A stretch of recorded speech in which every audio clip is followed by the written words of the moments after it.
Lifting tools कौन कौन से रहते हैं हमारे पास? एक तो हमारे पास सीलिंग रहती है, बो शक्ल हो गई, डी शक्ल हो गए ना, बैक सीलिंग बेल्ट हो गई पॉलिस्टर वाली, ठीक है। यही सारे लिफ्टिंग टूल्स हमारे पास रहते हैं।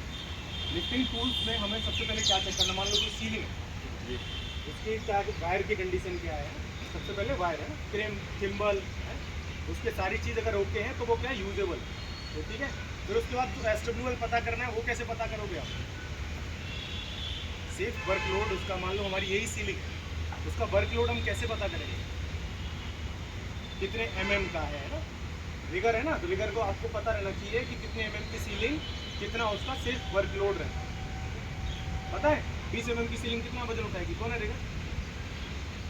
हाथ ऊपर करो, कितना उठाएगी 20 एमएम की सीलिंग? कितना तब 17 कितना उठा सकते हैं? 60 टन, 8 टन, 7 8 और थोड़ा सा ऊपर जा सकते हैं, लेकिन 10 टन से ऊपर क्रॉस नहीं कर सकते। तो हर किसी सीलिंग का ना अलग अलग सिर्फ वर्कलोड रहता है। आप कई बार गलतियाँ करते हो, मान लो यही सीलिंग है, ठीक है, ये सीलिंग आप लोग मोस्टली क्या करते हो, ऐसे मोड़ के लगाते हो, ऐसे मोड़ के किसी सीलिंग को लगाते तो उसका एसडब्ल्यूएल कितना हो जाता है? 70%, 70% हो जाता है। अगर आपने गांठ लगा दिया तब भी उसका एसडब्ल्यूएल कम हो जाएगा। आपने अगर उसको डबल करके लगाया है तो फिर एसडब्ल्यूएल कितना हो जाएगा?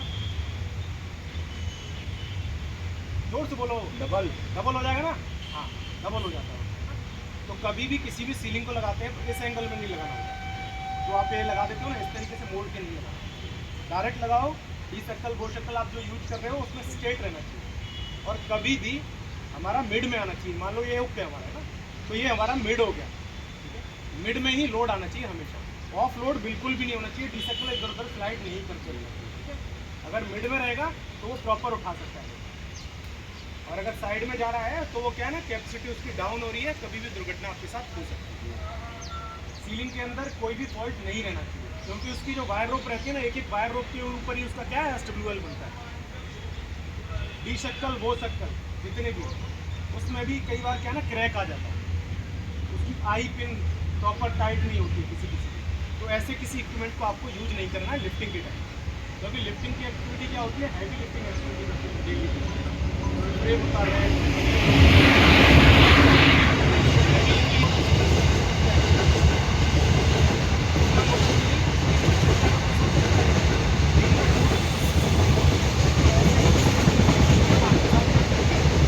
अगर आप गलत तरीके से कोई लिफ्टिंग लगाओगे तो कोई भी लिफ्टिंग एक्टिविटी करोगे तो रिटर्न की क्या ज़्यादा रहती है। पिन को लगाना है, कहाँ लगाना है, कौन से डायरेक्शन में लगाना है, कितनी दूरी पे लगाना है, कौन सा सीलिंग उसके अंदर यूज होगा, कौन सा डी सर्कल उसके अंदर यूज होगा, तो वो सब क्या रिगर की जानकारी में रहना, रिगर को ही उसको करना चाहिए। कोई भी हेल्पर करेगा तो वो कोई भी उल्टा पुल्टा काम कर देगा, और उल्टा करेगा तो दुर्घटना का कारण बन जाएगा। और दुर्घटना होगी तो वो आपके साथ होगी, किसी सीनियर इंजीनियर के साथ, गवर्नमेंट के साथ होने वाली है, क्योंकि एक्टिविटी में कौन इन्वॉल्व रहता है? आप लोग रहते हैं ना। बाकी सीनियर जो रहता है वो आपको डायरेक्शन दे देगा या काम बता देगा, लेकिन आपको करना होता है तो आप करोगे तो आपके साथ होगा। तो इसीलिए कोई भी गलती नहीं करनी है। कोई भी इक्विपमेंट टूटा फूटा है, कटा पिटा है, आप खरीद के नहीं लाना है, आपको जिस बताना है उसको साइड से हटा दो, ये आपका काम है। कोई भी फॉल्टी इक्विपमेंट, कोई भी डैमेज इक्विपमेंट साइड पे नहीं रहना। अगर वो साइड पे रहेगा तो 100% के यूज होता है। आप नहीं करोगे, आप ध्यान रख रहे हो कि नहीं इसमें फॉल्ट है, लेकिन सामने वाली टीम आके यहाँ स्टार्ट कर दे उससे काम, तो क्या हो, वो कारण बन सकता है दुर्घटना का। तो इसीलिए जितना भी फॉल्टी इक्विपमेंट आपको मिलता है किसी भी काम से रिलेटेड, चाहे इलेक्ट्रिक से, लिफ्टिंग टूल से, या आपकी सेफ्टी से रिलेटेड कुछ भी, ठीक है, तो एक तो रिपोर्ट करिए, दूसरा उस सामान को हटा दीजिए। क्लियर है ना? इतना तो कर सकते हैं ना। उसके अलावा मैं आपको ये नहीं बोल रहा खरीद के लाओ नया, ये करो वो करो, तुम कर लो। सिर्फ तुम्हारा जो काम है, ढूंढो, जांचो, उसके बाद कुछ भी फॉल्ट मिलता है उसको वहाँ से हटाओ। क्लियर? ठीक है। आज की क्या एक्टिविटी हमारी? ताली बजाने की थोड़ी जल्दी रहती है, नेता क्या एक्टिविटी है? बीम लोवरिंग, आज लिफ्टिंग का ही एक्टिविटी है। तो जितना भी हमारे पास इक्विपमेंट है प्रॉपर जांच कर लेना, टीपीआई हुआ रहना चाहिए। कोई भी इक्विपमेंट अगर आप यूज कर रहे हो, थर्ड पार्टी इंस्पेक्शन हुआ है तो हम इक्विपमेंट यूज कर सकते हैं। थर्ड पार्टी इंस्पेक्शन क्या होता है? दांत मत निकाले। क्या होता बता, बहुत बार बताता हूँ। किसी दिन इंटरव्यू में पूछ लिया रेगर है ना तू, तो किसी दिन पूछ लिया तेरे को, तो फिर तू कैसे बताएगा? यहाँ तो तेरे को डेजिग्नेशन रेगर का आसानी से मिल गया, लेकिन हर जगह नहीं मिलता है। हर जगह क्या होता है, इंटरव्यू लिया जाता है, उसका 5 से 6 साल का एक्सपीरियंस देखा जाता है कि वो कहीं लास्ट में किया है।